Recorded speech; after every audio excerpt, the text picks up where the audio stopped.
Hello বন্ধুরা, আশা করছি সকলেই ভালো আছো। তো আমার শরীরটা খুব একটা ভালো ছিল না, কারণ কালকে ভীষণভাবে ঠান্ডা লেগেছিল। তো সেই কারণে ভাবছি আজকে তেমন বিশেষ কিছু রান্না করব না। তো ফ্রিজের মধ্যে 3-4টে মতো ডিম ছিল, তো সেই ডিমগুলো আমি এখন সিদ্ধ করতে দেব। আর একটুখানি ডাল, মানে মসুরির ডাল সিদ্ধ করে নিয়েছি, তো সেইগুলোকে একটু সিদ্ধ করে নেব। আর মসুরির ডাল সিদ্ধ আর হচ্ছে একটু ভাত করে নেব, মানে সিদ্ধ ভাত। আর ঠান্ডা লেগে মাথাটা একটু ধরা ধরা লাগছে, তো আমি ভাবলাম যে বেশি কিছু না করাই ভালো, শরীরটা একটু ভালো হোক, তারপর না হয় অন্য কিছু করা যাবে। তো ডিম সিদ্ধ দিয়েছি, আলু সিদ্ধ দিয়েছি, আর ডাল, তো মসুর ডাল একটু সিদ্ধ দিতেই হবে, না হলে তো ছেলে খায় না।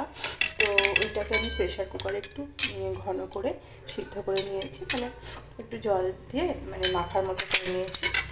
এটা দিয়েই আজকে মোটামুটি দুপুরের লাঞ্চটা ছাড়তে হবে।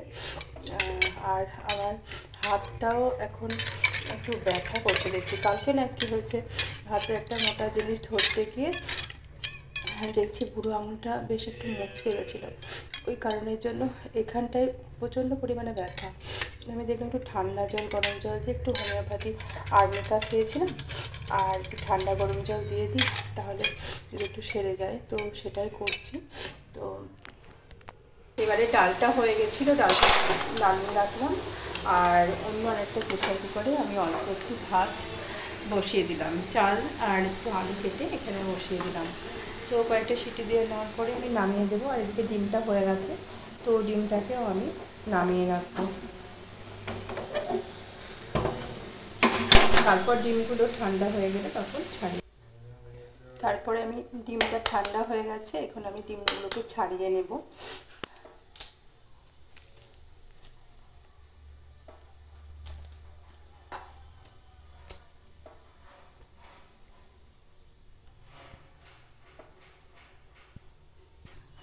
ডিমগুলো ছাড়িয়ে নিয়ে রেখে দিয়ে এবার চলুন আমি এবার ভাতের ঢাকনাটাকে খুলে নেব। আর এবারে ভাতের ঢাকনাটাও খুলে আলু সিদ্ধটা একটু বের করব। আলু সিদ্ধটা এখানে তেল লবণ দিয়ে মাখলে খুব ভালো লাগে খেতে। তো জিরে ভাজা আর যে লঙ্কা ভাজা দিয়ে মাখলেও কিন্তু ভালো লাগে। তেল দিয়ে জিরে লঙ্কা ভেজে নিয়ে, শুকনো লঙ্কাটা বলছি, তো তারপর মাখলেও কিন্তু সেটা ভালো লাগে। আর দেখি আলুটা কেমন সিদ্ধ হয়েছে। এই যে আলু, ডিমের পাশে আলুটাকে রেখে দেব।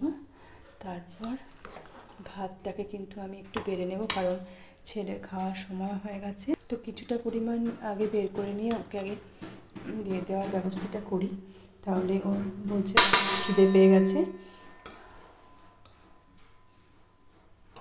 গরম গরম সাদা ধোঁয়া ওঠা ভাত, আর তার সাথে একটু আলু সিদ্ধ, একটু ডাল সিদ্ধ, আর একটু ডিম সিদ্ধ, আর একটু ডিমের অমলেট হলে তো আরও সুন্দর লাগে খেতে। তো চলো এখন আমি ডালটাকে বের করি, দেখি ডালটার কী অবস্থা। তো এই যে ডালটা হয়ে গেছে, খুব সুন্দর হয়েছে। এই যে একদম সিদ্ধ হয়ে গেছে, তবে একটু অল্প সিদ্ধ হলে খেতে আর একটু মানে টেস্ট হয়, ভালো লাগে। তো যা হোক চলবে। তো এই ডালটাকে এখন পাশে আমি একটু ডাল সিদ্ধ দিয়ে দেবো।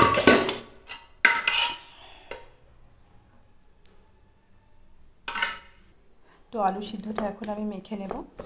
আর ছেলেকে খেতে দিয়ে দিয়েছি, এখানে একটা ডিম সিদ্ধ দিয়ে দেব। তো ও তো আলু সিদ্ধ নেবে না, তো আমি ওকে না একটুখানি ঘি দিয়ে দেবো। চলো ওকে একটুখানি ঘি দিয়ে দিলাম, ও যেহেতু আলু সিদ্ধটা পছন্দ করছে না। নাও চলে এসো খেতে।